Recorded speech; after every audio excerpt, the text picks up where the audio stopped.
අල්ලාහට පමණි. අන් කිසිවෙකුට නොවේ. උදව් පතන්නේ අල්ලාහගෙනි. අන් කිසිවෙකුගෙන් නොවේ. මේ නිසා මොහොත වඩා බලවතුක සිටිය නොහැකිය. ඍජු මාවත දිගේ ගමන් කරන මොහු එයින් වළකාලිය හැක්කේ කවරෙකුටද?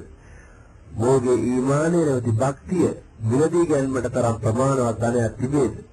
මොහුගේ හෘද සාක්ෂිය වෙනස් කරවිය හැකි බලයක් ඇද්ද? මොහුගේ හැසිරීමට බලපෑ බලය කුමක්ද? මොහු අග්‍රතම ධන කුවරයාය. සාමු සාහිමටපත් වූ තෘප්තිමත් වූ ජීවිතයක් ගත කරන බැවින් මොහොත වඩා පෝසත්ව නිදහස් කෙනෙකු සිටියේ නැහැ. මොහු හැඟීම් වලට වහල් නැත, කෑදර නැත, තණ්හාදික නැත. මනාවහ අවංක ලෙස උපයාගත් ධනෙ සෑයීමටපත් වේ. අනිසි ලෙස ඉපැණු ධනෙ දෙස නැත් නොහෙලයි, අත නොගසයි. මොහුගේ සිතේ පහන් බව, සාමය හා තෘප්තිය පිරී පවතී. ඊට වඩා අදනා සම්පතක් තවත් ඇද්ද? මොහු කාගේ ගෞරවයට, ජනප්‍රියත්වයට හා ආදරයට ලක් වේ. මොහු දානශීලීය, පරහිතකාමීය, පරෝපකාරීය. මේ නිසා මොහුට වඩා ගරු කටයුතු අයකු වෙන නැත.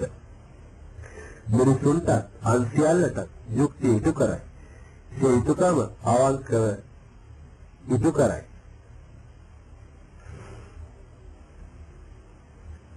අනුන්ගේ යහපත පිණිස විශ්වාසදායීව ක්‍රියා කරයි. මේ නිසා කාගේ සිත් මොහු කරා නිතින් ඇදීයයි. එබැවින් කවුරුත් මොහුට කැමැත්තෝය. මොහු ඉතා විශ්වාසවන්ත වූ සම්මානනීය වූ තැනැත්තාය. තමන්ට පැවැර යුතුකම මිනිස ඉටු කරන බැවිනු යුක්තියට, සාධාරණත්වයට එකඟව ක්‍රියා කරන බැවිනු මොහුට වඩා විශ්වාසවන්තයෙක් වෙන්නේ නැත. වචනේ පමණින් මොහු සත්‍ය ගරුකය, ගනුදෙනු වලදී ඍජුය, අවංකය. අල්ලා සදා දර්ශනීය හා සදා පරිශාකාරී බැවින් සෝකීය සෑම කටයුත්තකදීම අවංකය, යුක්තිකරුකය.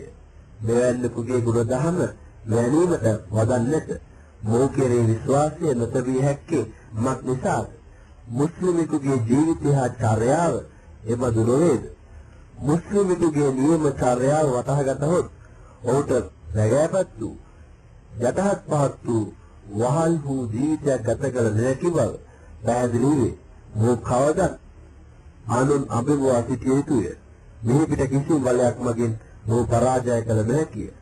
ඊට හේතුව කිසිම මායාවක්, මන්ත්‍ර බලයක්, වශීකරණයක් බඳු ගුරුකමකින් ජයගත නොහැකි පමණට ඉස්ලාමයෙන් මොහු තුළ විශිෂ්ට ගතිගුණ වගා කොට තිබීමයි. මේ මහ පොළොව මත ගෞරවාන්විත සම්මානනීය ජීවිතයක් ගත කළාට පසු මිනිසා සෝකීය නෞකාරය වූ අල්ලාහ් වෙතට ආපසු යා යුතුය.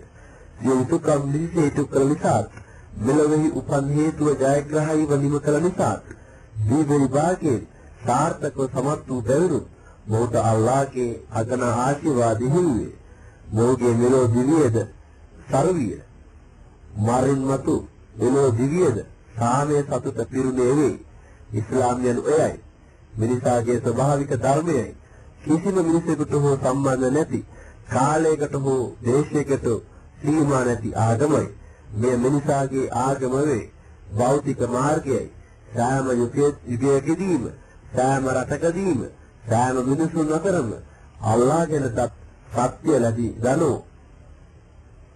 මේ ධර්ම විශ්වාස කළහ, මේ ධර්ම පිළිගත්ත, මේ ධර්ම අනුව ජීවත් වූහ.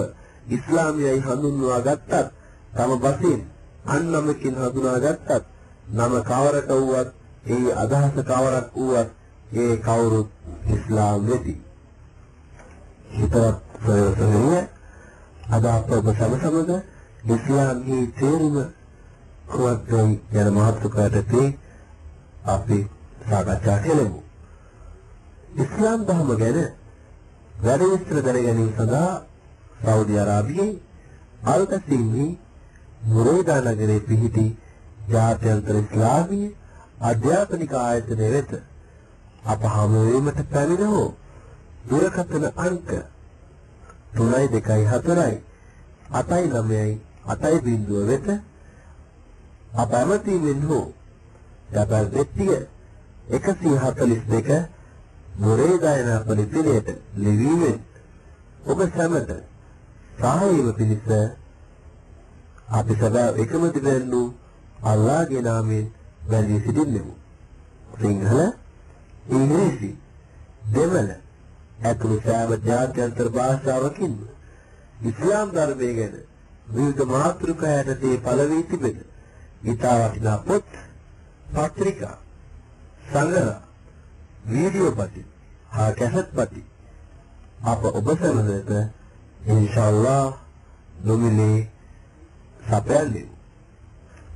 ශ්‍රී ලංකාවේදී නම් කොළඹ 9 දෙමටවර පාරේ නම්බර 77 තනදරන පිහිටි ශ්‍රී ලංකා ජමාත් ඉස්ලාමී කාර්යාලයේ සොහොයුරන් ඔබ හැම වෙනුවෙන් සායම සඳහා ඉදිරිපත් වී සිටී. දුරකථනයෙන් කතා කරනවා නම් 96 0 හෝ 927 6 එමෙන්ම කොළඹ 6 ගල්වත්තේ රෝහි පාරේ 15 වෙනි ධර්ම ස්ථානයේ පිහිටි ඉස්ලාමී අධ්‍යාපන ආයතනයේ ඔබ සැම